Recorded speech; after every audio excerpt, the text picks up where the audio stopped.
Menteri ketenat kekwait kekia ubah wailat Miki Shilla ula pensyai bakalong ke babakla ban kento persya ikinung ajing sumar hasilong civil hospital bakila kensting ban ajing sumar ya kawe ke kena school kabadang kat news nem kerta. Nalor kani ulong bakatenat kekwait kekia kalalong kebala penkre banyada no kenyang jingpang Nipah virus. Halo kejing sapriang ga kubor basa priang u kenyang jengpang Nipah virus kamtam hadin beli olum ki kubor badan ki beyo inu kenyang jengpang ha Kolkata.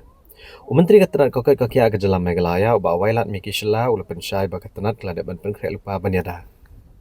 Menteri ulieto bawa laki kubor kila sapriang ndahir menta ketenat kampat yo kanu kakai pot kebati kena bonu kenyang uladan ha ke jelam Meghalaya. Ulang bawa kata namar kejingdan kejingjah Kolkata keblong kedong ba kebajan bah bat ketan citai lam mingi. Ke sorkar kelabata ketenat kakot kakia banlong ke berpikir. Ba ulang ba amla ban cipen mi kinu kejing bata namar yo kimi kejing sengos ir klem dan kejing pentikena. Ulang ba amdai ban lek kerkie bat amdai hiru ba klem lek kerkie eke ban cimrai. Ndai ulang bala lek kike baro ada kejing soto kenang ban ompen kelomar kejing mot upat ba. Ndai ketenat kadang buat dian bahai ke jinglong jingman ke jelaba marjan melada ban shimigi senjam menyada lupa. Ulaban rabru bagi sorkar ketemu banam ailat eka no ke jing pensiir upat ba ndai kelapen kere ke rukom sumar bakilat jingada lada ja ba uniuk yang jingpang urung ha ke jela. No doubt we are we have heard the news and all, but as of now we have not received any reports, but we have asked the health department to be on high alert. See, as of now, because like I said, because we cannot just jump into the conclusion and all, and then we cannot create any kind of a panic situation.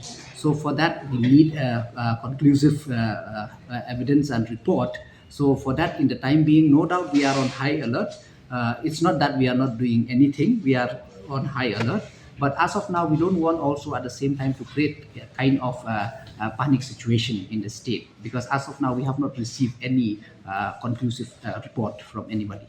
We already directed them that because of you have to be looking at the situation on the neighboring states, so there has to be on high alert.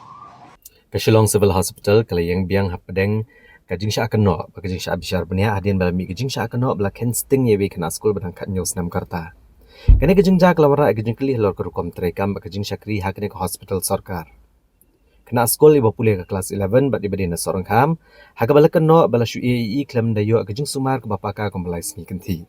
Wala lepen poi hospital hapadang kejing shitam ke bajur. Bami syakmar ban ajing syah lor kani menteri ketenat kokot kakia ba wailat Miki Shilla ula kentaj kejing keno badong baki long ke babakla bat ke baklem nongrim. Menteri ula pensyai bahadian balayo ke kaipot na ke director but when in charge hospital lalap bag hospital ke doni ki record ki note jeng ki doktor bat ki kod dawai ki pensyisha bala bishar bat sumari nong pangtikna na do bila poi. Hadin balawan penkid ina ke waipat ke hospital ki doktor ki bishar bat lap bai nong pang idan hapadeng ki jinglong ke babit babiang. Menteri ula kentur ki pat ba ban ampen priang ki kubor ki baklam don ke jing pensyisha.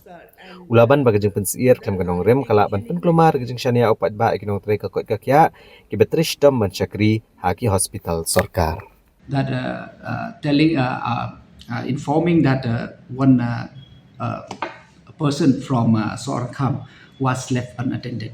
So I myself have called the director and inquired, and even the civil hospital Shillong, and then I have spoke the in charge over there. But I'd like to inform to the public, to the general public of the state, that it was not like that. The doctor came and inspected and then checked on her, and then she was at and as you know from the report itself that she was came from the other hospital. And then when she came there, there was some concern, and then they check on her, and then later on they find it is she is stable, and then the doctor also came to check her. Like it is not like what it is written circulated on the news that she was left unattended. We have the record, we have the doctor records on record that the doctor came and inspected her.